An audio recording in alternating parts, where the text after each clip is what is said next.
வணக்கம். இன்றைக்கி மார்கண்ட எலும்பு எப்படி குழம்பு வைக்கலான்னு பார்க்கலாம்.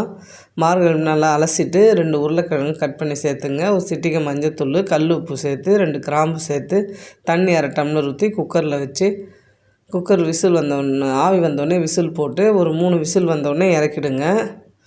My home food flavours of love சேனலை லைக் பண்ணுங்கள், சப்ஸ்கிரைப் பண்ணுங்கள்.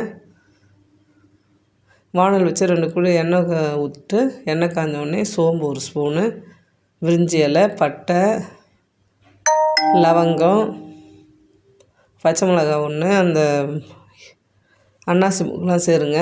வெங்காயம் 2 பெரிய வெங்காயம் அரிஞ்சு சேர்த்துக்குங்க. வெங்காயம் 1, தக்காளி சேர்த்துக்குங்க.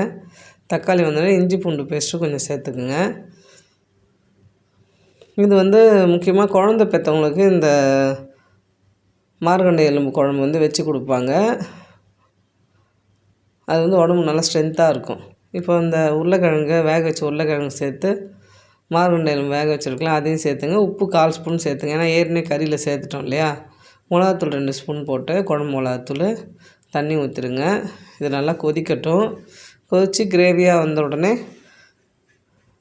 இறக்கிடுங்க. வேறு எந்த இதுவும் சேர்க்க வேணாம் மசாலா. இது நல்லா கொஞ்சம் அந்த எலும்புலாம் பார்த்திங்கன்னா ரொம்ப சாஃப்டாக இருக்கும். பெரியவங்க கூட நல்லா அழகாக கடித்து சாப்பிட்லாம். கொஞ்சம் குழ குழன்னு நல்லாயிருக்கும் சாப்பிட. அது உடம்பு நல்லா ஸ்ட்ரென்த்தாக இருக்கும். கொஞ்சம் ஜுரம் அடித்தவங்க, ரொம்ப டயர்டாக இருக்காங்க அப்படின்னா அவங்களுக்குலாம் அதை செஞ்சு கொடுங்க. கருவேப்பிலை தூவி இறக்கிடுங்க. தேங்க்யூ.